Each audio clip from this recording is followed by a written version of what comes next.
What's up, everybody? Tyson Roush, Let's Talk Jets Radio. Hope everybody's doing well. Thank you to everybody that's been leaving comments on our videos and interacting with us on the live streams. We definitely appreciate it.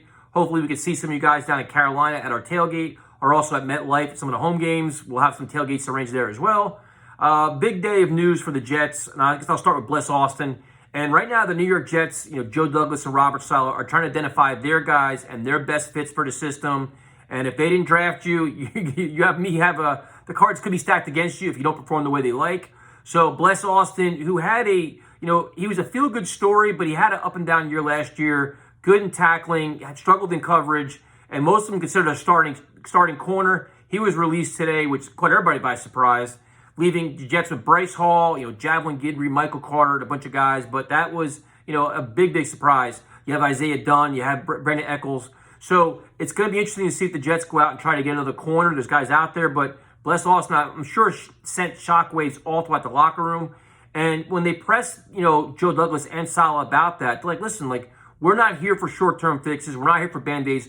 We're here to find building blocks and long-term answers. They're not gonna try to get a quick fix for maybe a possible win now, which could set them back later. So interesting philosophy. They're definitely preaching competition. They're definitely trying to hold guys accountable, and they're doing just that. So it's no doubt a youth movement. There's a lot of inexperience. There's going to be a lot of learning. There's going to be a lot of growing pains. And it could be very ugly at times. And as Jet fans, we got to understand that. I mean, if you could have possibly be starting how many rookies? 3 or 4 rookies, on the defense alone. Ashton Davis is on the IR now. So, you got to see what happens with Joyner if he's healthy enough to play week 1. But there's a lot of moving parts. Communication is going to be paramount. Coaching is going to be paramount. And I think this, Joe Douglas and the Jets are really doubling down on this coaching staff, thinking that they can get through to these young players and they can coach their asses off and make this team competitive as soon as possible. But like I said, it's not going to be pretty.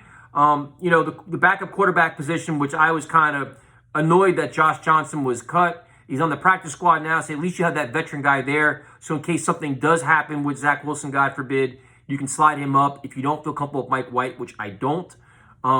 A lot of guys that everybody complained about that were cut are on the practice squad. You have your Josh Adams, you have your Kenny Yeboah, you have Vincent Smith. All those guys are on there. So they're still the hole at tight end, which we were all worried about yesterday. They brought back 2 guys. I think it was Ryan Griffin and Daniel Brown.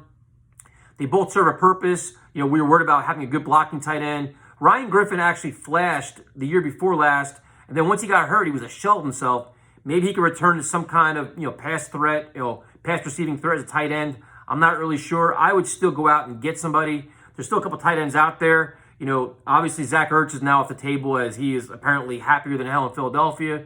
But, the tight end position is still a work in progress. The linebacker position is still a work in progress. The Jets went out and signed Quincy Williams, Quinnen Williams' brother. They also signed, what was the other guy's name? Timmy Ward. So you got defensive end, a linebacker. When Saleh was asked about both of them, he's like, they're ferocious, they're explosive, they're athletic.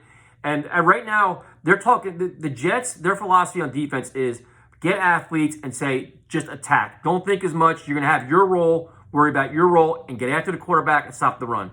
So we'll see if that pays off or not. It remains to be seen. I still think there are more moves to be made. We found out today Jamison Crowder's kind of banged up. So now it's good to have guys like Keelan Cole and Elijah Moore coming back. It's good to have depth. I'm still glad Jeff Smith's on the team. It's quite encouraging to me. I'm trying to think what else we have on here. I tried to write notes down because I've been out all day. Other than that, I think it's a fascinating time as the Jets. The expectations as fans, I think we got to. Oh, the other thing was James Morgan. My bad.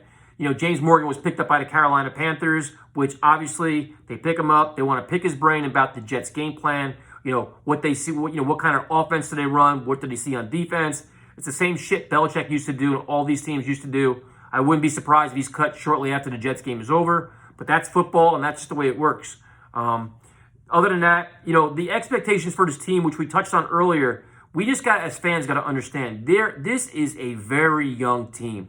First-time coaching staff and a young team with so many new moving parts that for me personally, I think the offense will be ahead of the defense, and I'm fine with that. The offense may be required to score 24, 28 points a game to keep us in the game, and that's fine as well. I think the goal for right now is to focus on Zach Wilson and make him, as good as possible as soon as possible. And understand, enjoy the highs and understand the lows. I'll keep saying that because there's going to be some very frustrating moments all throughout this organization, all throughout the team, on and off the field. And we just got to understand, this is a true rebuild, and they're actually rebuilding the right way. They're not, you're not keeping, they cut Zuniga, which in years past, I think McCagnon would never have done that. Sometimes you've got to admit your mistakes. So if you look at Joe Douglas's last year's draft class, it's not ideal, especially when your mantra is built through the draft.